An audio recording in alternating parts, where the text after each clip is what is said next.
سابق وزیر اعظم عمران خان کا اڈیالہ جیل سے پیغام۔ کل ختم نبوت کے حساس معاملے کے حوالے سے دینی جماعتوں کے اسلام آباد میں احتجاج کا امکان تھا، جس کے نتیجے میں تصادم کا خدشہ تھا۔ اس لیے اسلام آباد میں اپنا جلسہ ملتوی کیا۔ اگر گزشتہ روز جلسہ کرتے تو سازشیوں کی جانب سے ایک اور 9 مئی ہونے کا خدشہ تھا، جبکہ یہ سامنے ہے کہ ابھی تک پہلے والی 9 مئی کی جوڈیشل انکوائری بھی نہیں کروائی گئی۔ ساری پارٹی بالخصوص ورکرز کو جلسہ ملتوی ہونے کا رنج اور غصہ ہے۔ میں بھی سمجھتا ہوں کہ یہ جلسہ ہونا چاہیے تھا، لیکن معاملے کی نزاکت کو مد نظر رکھتے ہوئے صرف انتشار سے بچنے کے لیے جلسہ ملتوی کرنے کا اعلان کیا۔ تحریک انصاف ملک کی واحد جماعت ہے جسے اسلام آباد میں جلسے کی اجازت نہیں مل رہی۔ میں نے اسلام آباد کا جلسہ آخری مرتبہ ملتوی کیا ہے۔ 8 ستمبر کو کسی قسم کی رکاوٹ برداشت نہیں کریں گے۔ اب جو مرضی ہو جائے، ہر ضلع میں جلسہ کریں گے۔ نواز شریف کا بیگ پیک لندن کے لیے تیار ہے، صرف ضروری سامان اٹھانا ہے۔ میں نے کسی فارم 47 کی حکومت سے کوئی بات چیت نہیں کی اور نہ کروں گا۔ جب بھی ان کو خدشہ ہوتا ہے کہ پی ٹی آئی کے اسٹیبلشمنٹ سے کوئی بات ہوئی ہے، ان کو فوری طور پر 9 مئی کا فالس فلیگ آپریشن یاد آ جاتا ہے۔ یہ سب چیف جسٹس فائز عیسیٰ کی ایکسٹینشن کے لیے ہو رہا ہے۔ اس وقت ان کی 2 گیمز جاری ہے۔ اگر یہ فائز عیسیٰ کو ایکسٹینشن نہ دے سکے تو پھر سینیٹری پر اثر انداز ہو کر اندر سے اپنا بندہ لائیں گے۔ یہ دونوں صورتیں ناقابل قبول ہے۔ اگر انہوں نے ایسا کیا تو ملک بھر میں بھرپور احتجاج کریں گے۔ میں ملک کی سب سے بڑی جماعت کا سربراہ ہوں۔ میں نے 0 سے پارٹی شروع کی اور 28 سال سے آئین کے اندر رہ کر جدوجہد کر رہا ہوں۔ الحمدللہ عوام میں اس قدر مقبولیت ہے، مجھے کسی بیساکھی کی ضرورت نہیں۔ میری پارٹی کو 8 فروری کو 180 سے زیادہ سیٹیں ملے۔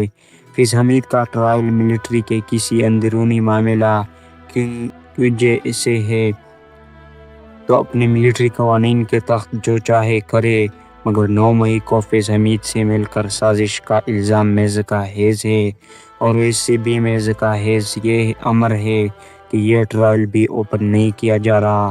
اگر 9 مئی میں فیض حمید ملوث تھا تو اس کا اوپن ٹرائل ہو، کیونکہ نہ یہ ملٹری کا اندرونی معاملہ ہے، نہ ہی خفیہ انٹرنیشنل معاملہ ہے۔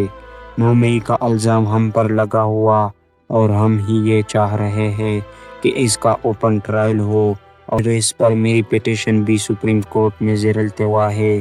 جیسے فائز عیسیٰ دبا کر بیٹھا ہوا ہے، اگر کمیشن بن جائے اور 2 چیزوں کا تعین ہو جائے کہ مجھے اسلام آباد ہائی کورٹ سے اغوا کا حکم کس نے دیا تھا اور CCTV فوٹیج کو کس نے چرایا تھا، تو 9 مئی کا معاملہ فوری حل جائے گا۔ اگر حمود الرحمن رپورٹ پر عمل ہو جاتا تو ملک میں 3 مارشل لا نہ لگتے، اور نہ ہی آج جزوی مارشل لا نافذ ہوتا، بلکہ آج ملک میں جمہوریت ہوتی۔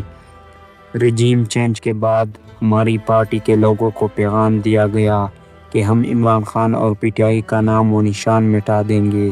اس لیے چند لوگ ان کے ساتھ چلے گئے اور تحریک انصاف کے خلاف پریس کانفرنس کی۔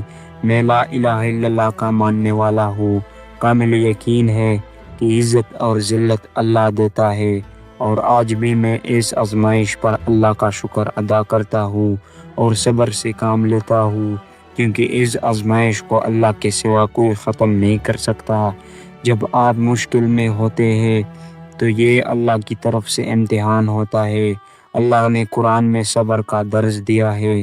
اللہ فرماتا ہے کہ مشکل وقت آپ کی آزمائش ہے، اور مجھے پتہ ہے کہ میں اللہ کی مرضی سے جیل میں ہوں، کیونکہ اللہ نے یہ میرے لیے ایسی ہی لکھا ہوا تھا۔ اس کامل ایمان کا تقاضا ہے کہ نہ میں گھبرایا ہوں، نہ میری قوم گھبرائے۔ ہم اپنی حقیقی آزادی کی جدوجہد ہر حال میں جاری و ساری رکھیں گے اور انشاءاللہ کامیاب ہوں گے۔ اب پوری قوم 8 ستمبر کے جلسے کی تیاری کرے اور اسے کامیاب بنائے۔